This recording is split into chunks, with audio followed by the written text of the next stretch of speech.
सबसे पहले आज नवरात्रि की तमाम भारतवासियों को, तमाम बिहार वासियों को ढेर सारी शुभकामनाएं। माता रानी के ये दिन हैं, उनकी आराधना में इन दिनों को हम बिताते हैं और ये कामना करते हैं कि उनकी कृपा, उनका आशीर्वाद हम सब पर बना रहे, हम सब की मनोकामना पूरी हो।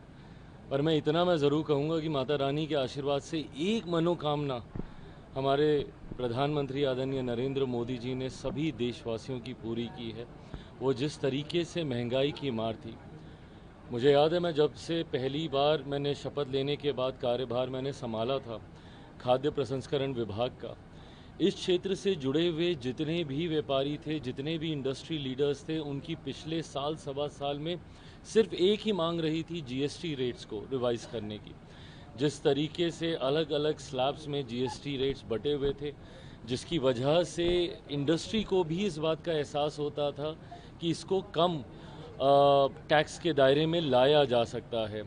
ऐसे में मैं मेरे प्रधानमंत्री का, वित्त मंत्री साहिबा का मैं विशेष तौर पर अपनी तरफ से, अपनी पार्टी की तरफ से, बिहार वासियों की तरफ से, देशवासियों की तरफ से मैं धन्यवाद करता हूं कि इस बड़ी मांग को उन्होंने स्वीकार किया और जिस तरीके से टैक्स में जीएसटी स्लैब्स में इन्होंने सिर्फ दो दरों के बीच ही इसको रखा और जिसमें अधिकांश चीज़ें, ख़ास तौर पर मेरे विभाग से जुड़ी हुई जितनी चीज़ें हैं उसमें 90% प्लस चीज़ें ऐसी हैं जो 5% या उसके कम 0% के दायरे में आई हैं। मुझे लगता है ये कंज्यूमर्स को एक बहुत बड़ी राहत है और इस राहत की शुरुआत नवरात्रि के पहले दिन हुई है।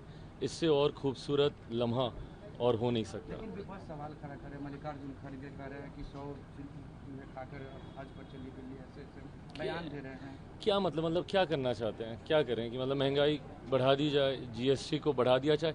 विपक्ष चाहता क्या, मेरी समझ में नहीं आता। ये वही लोग हैं जिन्होंने समय समय पर खुद ऐसे सुझाव दिए भी हैं। अब ऐसा है, कोई ले लीजिए भैया, आप पहले बोलिएगा कि उसमें धांधली हो रही है वोटर लिस्ट में, उसको सुधारा जाएगा, तो वो प्रक्रिया आपको स्वीकार नहीं है। आप बोलिएगा कि भैया जीएसटी में सुधार होने चाहिए, जब जीएसटी में सुधार और वो भी सर्वसहमति से, तो फिर भैया क्यों आपके राज्यों के मुख्यमंत्री ने इसमें सहमति दी? अगर आपको ऐसा लग रहा है कि चूहे खा के बिल्ली चली है हज को, अगर यही अगर आपको भावना अगर आपके मन में नवरात्रि के दिन भी आ रही है, तो भैया बता दीजिए ना कि फिर आपके मुख्यमंत्रियों ने क्यों सहमति दी।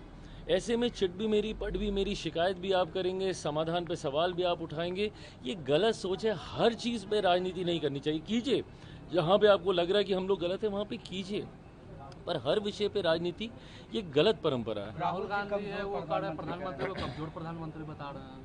आप बताइए, जहाँ दुनिया हमारे प्रधानमंत्री जी उनकी सोच, उनकी नीतियों को अपनाने का काम कर रही है, ऐसे में अपने ही देश में आप प्रधानमंत्री के बारे में आप इस तरीके की भाषा का आप इस्तेमाल कर रहे हैं, ये किस तरीके की डिप्लोमेसी है? दुनिया के सामने ग्लोबली आप क्या छवि दिखाना चाह रहे हैं? भाई, हम लोग सबसे बड़ा लोकतंत्र हैं। ऐसे में दुनिया के सामने हम लोग को उदाहरण, हम लोग को प्रेसिडेंस हम लोग को रखने की ज़रूरत है कि देखिए कैसे सत्ता पक्ष विपक्ष मिलकर यहाँ पे बड़े से बड़े मसलों पे सकारात्मक सोच के साथ आगे बढ़ने का काम करता है। ऐसे में आप इस तरीके की भाषा का आप इस्तेमाल करते हैं कि भाई प्रधानमंत्री कमज़ोर हैं। एक कमज़ोरी बता दीजिए मेरी, जहाँ पे मेरे प्रधानमंत्री जी कमज़ोर दिखे हों। विदेश नीति से लेकर राष्ट्रीय रिफॉर्म्स तक, बड़े से बड़े रिफॉर्म्स करने की हिम्मत, इच्छा शक्ति अगर किसी प्रधानमंत्री में रही है तो इन्होंने ही रही है। आप मुझे बताइए, देश का कोई कमज़ोर प्रधानमंत्री धारा 370 को हटा सकता था?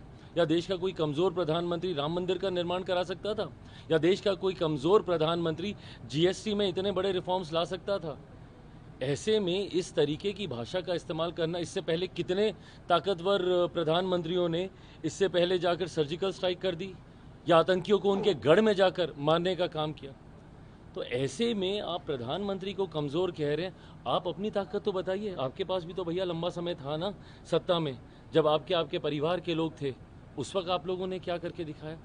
ऐसे में सिर्फ कहने के लिए, सिर्फ न्यूज़ में बने रहने के लिए, चर्चा में बने रहने के लिए मेरे प्रधानमंत्री के बारे में इस तरीके के शब्दों का इस्तेमाल करके आप सुर्खियां बटोरते हैं, ये सोच गलत है। लेकिन राहुल गांधी के सभा में पहले नरेंद्र मोदी जी की मां को गाली दिया गया, फिर तेजस्वी यादव जी के सभा में उनके मां को गाली भाई, दिया दिक्कत गया। ये है कि मेरे छोटे भाई ये क्यों नहीं समझ पाते हैं नेता प्रतिपक्ष बिहार विधानसभा, क्यों नहीं समझ पाते हैं? आपके सामने बोला जा रहा है ये।